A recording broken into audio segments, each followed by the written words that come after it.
League of Barangays of the Philippines urges the Philippine Drug Enforcement Agency to immediately file cases against barangay officials it named in its controversial drug list. It says while it backs the government's anti-drug campaign, it's against the premature release of unverified information. The PDEA released the drug list prior to the barangay and Sangguniang Kabataan elections later this month.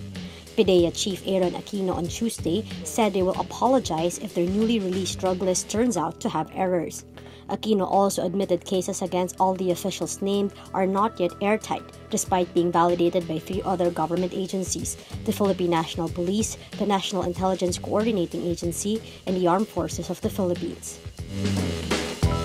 Solicitor General Jose Calida defends the tax reform law by saying the increased oil tax affects mostly rich households, while low-income families are shielded by the government's conditional cash transfer program. Calida makes the argument in a 74-page comment submitted to the Supreme Court on April 19, a copy of which was released on Tuesday. Calida was commenting on a Makabayan bloc petition to declare the tax reform law unconstitutional. The petition also raised questions on the tax reform law, saying the new excise taxes on fuel will burden poor and low-income earners.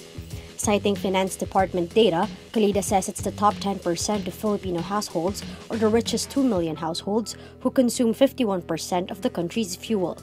Bayan Muna Representative Carlos Zarate says Calida's claim is deceptive and misleading. Zarate says higher taxes on oil would lead to higher prices of goods, transportation fares, and electricity rates, which would hurt the poor. But Calida says the claim is erroneous. He adds the government also has cash transfer programs which will help ease the burden for the poor.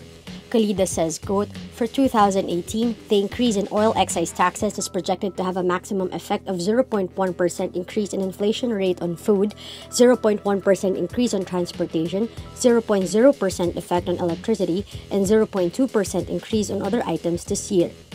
But the Philippines recorded an average inflation rate of 3.8% for the first quarter of 2018, its highest quarterly average since 2013.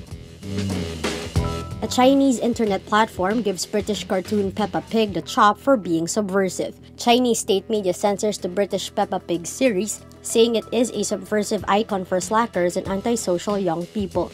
At least 30,000 clips of Peppa Pig, whose heroine is a playful bright pink pig, are removed from the popular Douyin video sharing platform. The Peppa Pig hashtag is also banned from the site. The series, introduced in the mid-2000s in China, has become extremely popular through episodes dubbed into Mandarin, with more and more internet users, including stars, sporting temporary Peppa Pig tattoos and selfies. Cups, watches, and clothes appeared bearing the image of the main character. The People's Daily, mouthpiece of the ruling Communist Party, sounded a charge last week, slamming the harmful effect of the commercialization of Peppa, which was encouraged by web celebrities.